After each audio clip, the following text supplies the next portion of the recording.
Rob Vane here, and in the first of these micro features for films cinematography videos, we're going to be looking at shot types. What are we looking at? Well, we're looking at cinematography, which, as you can see, our exam board separates into camera shots, camera angles, camera movement, image composition, and lighting. So what are we going to look at? We're going to be learning how to analyze extracts using shot types and camera angles to construct meaning and contribute to the sensory impact of film. And in class we'll be doing some textual analysis exercises. So you'll be able to demonstrate your knowledge and understanding of film as an audio-visual form of creative expression, and apply knowledge and understanding when analysing films to show how meaning responses are generated. This is all part of your FM1 project work, so that eventually you could write an essay analysing one yourself.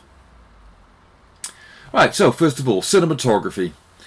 Cinematography is a term that refers to all the lighting and camera work in a film. Now that will include anything to do with the camera setup, so it includes many of the things that we would consider mise en scène. Not all of it, but anything to do with the camera, lenses, lighting, that kind of stuff.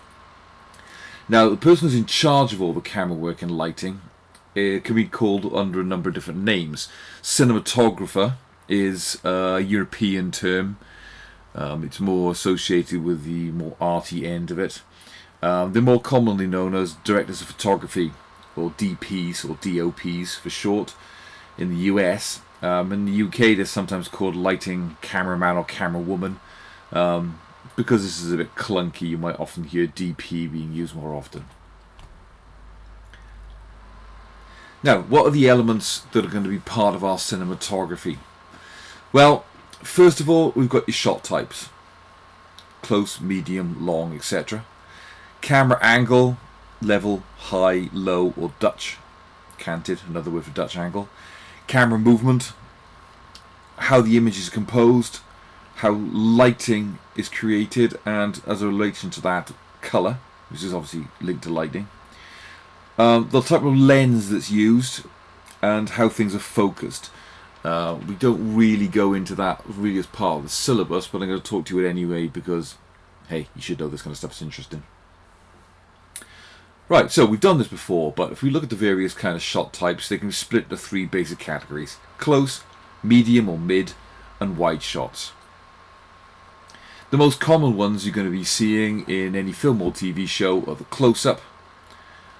More common are medium close-ups and medium shots. These two shots in particular are extremely common in TV and movies, in that they're close enough to show the expressions on characters' faces, but far enough away that we can get a bit of the environment as well.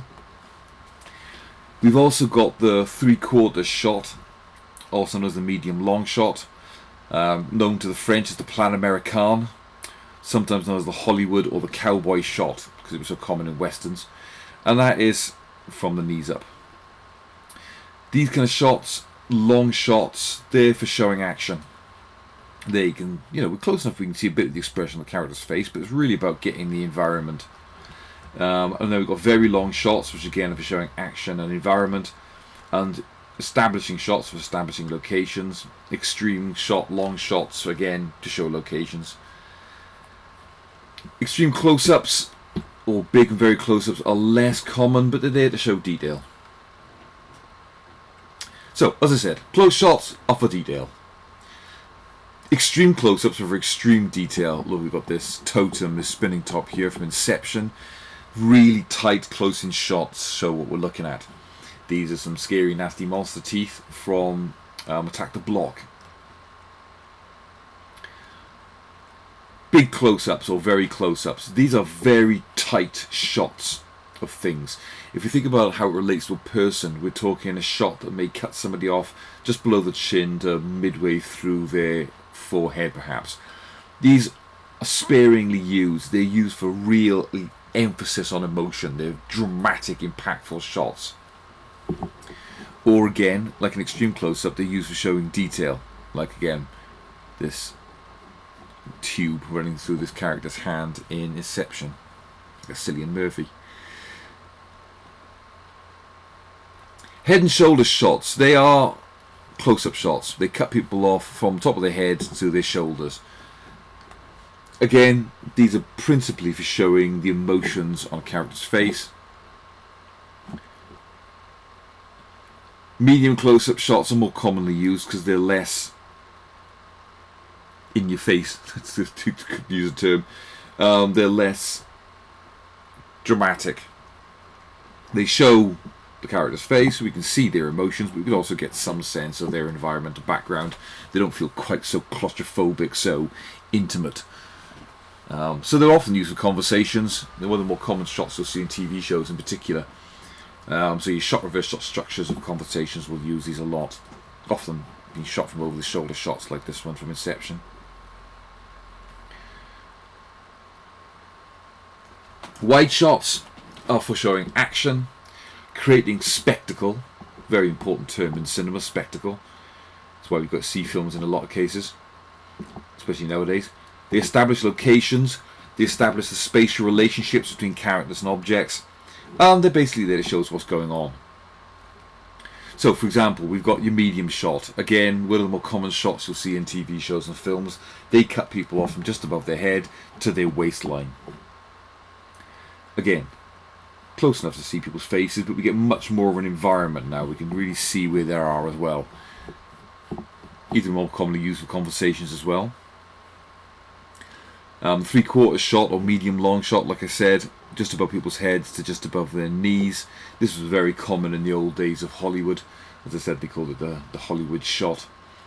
Again, good for showing environment, but still close enough we can see people's faces. Good for action sequences, things like that. As I said, the French call it the plan Americain, or the Hollywood shot.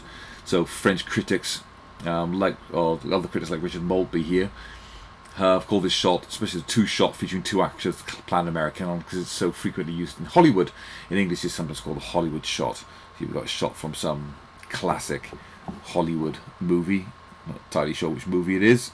Oh, it's Blue Dahlia, classic film noir. So yeah, that's what we call a plan Americain or Hollywood shot. Long shots, great for showing actions, like in this sequence from Attack the Block, or for showing environments. Long shot just below the feet, just above the head. Very long shots. We're talking the actor will fill about a third of the frame. Again, used for showing spectacle and very common use for establishing shots. Very good for action sequences. Extreme long shots, again, used for establishing shots. Could be used in action sequences to create a sense of spectacle, like this great one here from Inception. Again, very good for establishing where a scene's going to take place. So they're commonly used for establishing shots. Again, from Inception, Attack the Block, it establishes our location. Right, okay, now we've got the point of view shot. Point of view shots are for showing us what characters are looking at. Very good for creating empathy with a character. They're often called POV shots for short. They come in two kinds. There's the objective or over the shoulder or third person point of view shot, where you are looking over somebody's shoulder to see what they're looking at, and they will fill about a quarter of the screen. Then we've got the first person point of view shot. That's where you are literally looking through that person's eyes. It's a subjective shot. It makes you feel like you are literally that person seeing what they're seeing. Again, they're used for creating empathy. You'll commonly see these, especially the first person shot, are often used in slasher movies. We'll often see things from the killer's point of view. Very good when thinking about shots with creating a sense of voyeurism. The over-the-shoulder point of view shot, these are third-person perspective shots. They look over a character's shoulder, shows you what they're looking at. Commonly used in conversations, you'll see them being used a lot in shot reverse shot structures. This is a good one here from Pulp Fiction. We're looking from Harvey Keitel's point of view. It helps us to empathise with that character. It puts us in their shoes.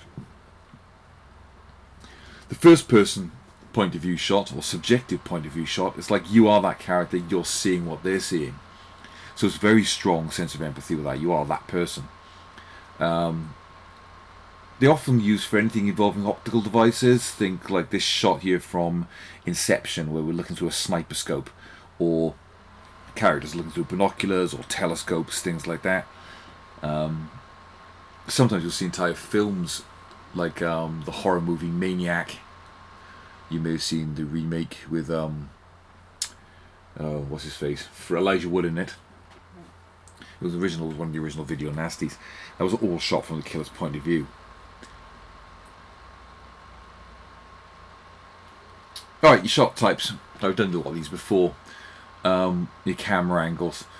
The most common type is going to be a level shot. What's it level with? It's level with the character's eyes. The eyes are the windows of the soul. They're what's used to communicate meaning. So putting your shots on eye level with the characters will help to create empathy with that character. It helps them to make like they're meeting your gaze. So that's the most common type. Then you get your high angle shots. These are shots